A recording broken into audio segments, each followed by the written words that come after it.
The town of Millhaven didn't have much left by the time Elias Gray turned 70. The movie theater had shut down, the train stopped running, and the only cafe still open served burnt coffee and stale cinnamon rolls. But at the corner of Main and Willow stood a little shop that never closed, Gray's Clock Repair.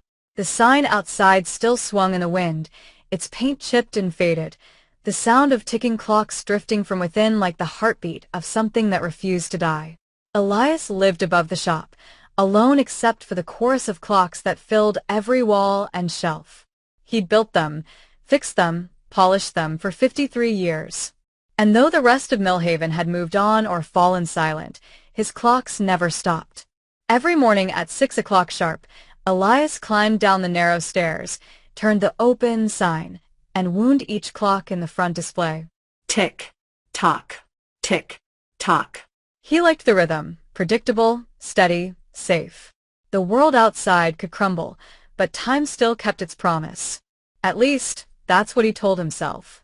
He was polishing the gears of a mantel clock one gray February morning when the bell over the door jingled. A woman stepped inside, brushing snow from her coat. She was in her late 30s, maybe 40, brown hair pulled into a loose bun, worry lines around her eyes. "Good morning," Elias said without looking up. "You're early. The post office isn't even open yet." She smiled faintly. "Are you Mr. Gray?" "That's me. I was told you can fix old things." He raised a brow. "Old things are my specialty." She reached into her bag and carefully unwrapped a small pocket watch, gold, dented and silent. "It belonged to my father," she said softly. "It hasn't worked since the day he passed." Elias took the watch and held it under the lamp. The glass was scratched, the hands frozen at 2:17. "Can it be fixed?" she asked. He hesitated. "Everything can be fixed," he said finally. "It's just a matter of patience." Her name was Anna Cole. She taught music at the elementary school, lived 2 streets over, and had lost her father 3 months ago. She visited the shop every few days to check on the watch, always staying longer than necessary. Sometimes she'd ask about the clocks, their ages, their sounds. Sometimes she'd just sit quietly, listening to the ticking around her like 1,000 heartbeats. Elias liked that. She didn't rush time. She respected it. One day she asked, "Do you ever wish you could turn back time?" He paused. "Every day." She smiled sadly. "Me too." Late that night, after she left, Elias couldn't sleep. He sat at his workbench, the pocket watch open before him. The gears were delicate, worn from years of use, but not beyond repair. As he worked, he found something tucked inside the case, a tiny folded note. The handwriting was faint, but still legible. "To my daughter. When this stops ticking, it means I'm watching over you instead." Elias sat back, the note trembling in his hands. He thought of Anna, the way her eyes softened when she spoke of her father, the quiet strength in her voice when she pretended she wasn't broken. He stayed up all night repairing that watch, polishing every piece until it gleamed. At dawn, when he wound it gently, the second hand began to move again, smooth, certain, alive. "Tick, tock." He smiled, whispering, "Welcome back." When Anna came that afternoon, he didn't tell her about the note. He just handed her the watch and said, "It's keeping perfect time." She pressed it to her ear and gasped. It's working." Elias nodded.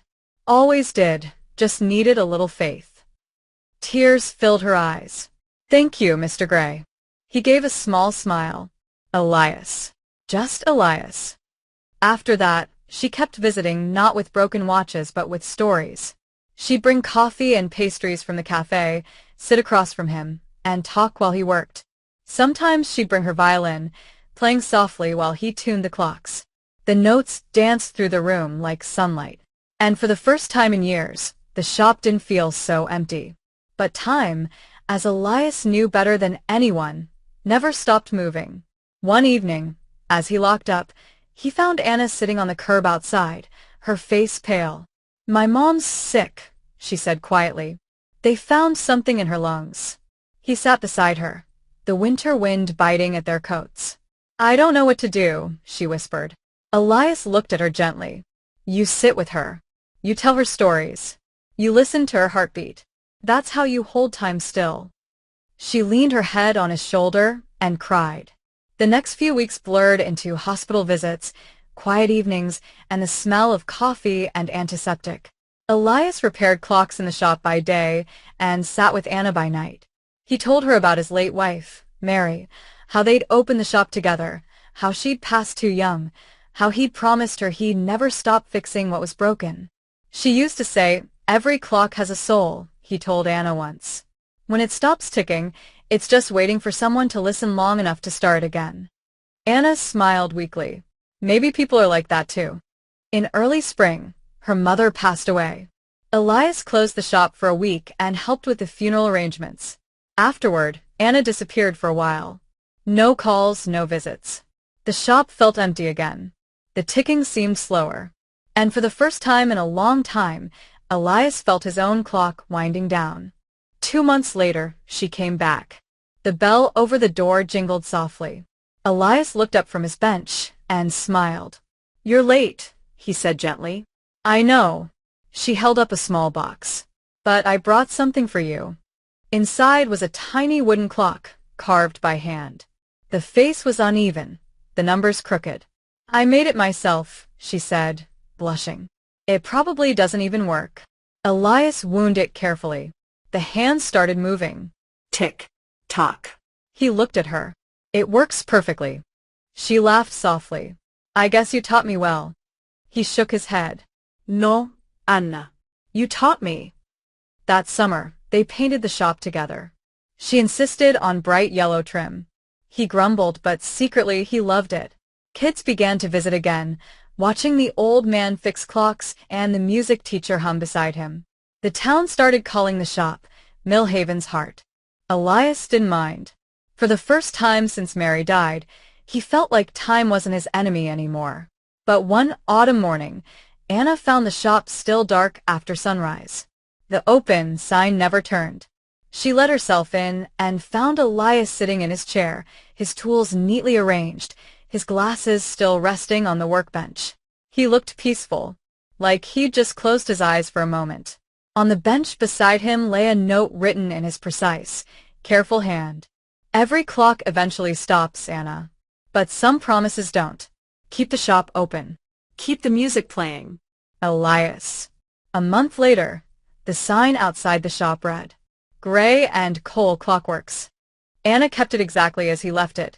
The same shelves, the same tools, the same endless ticking.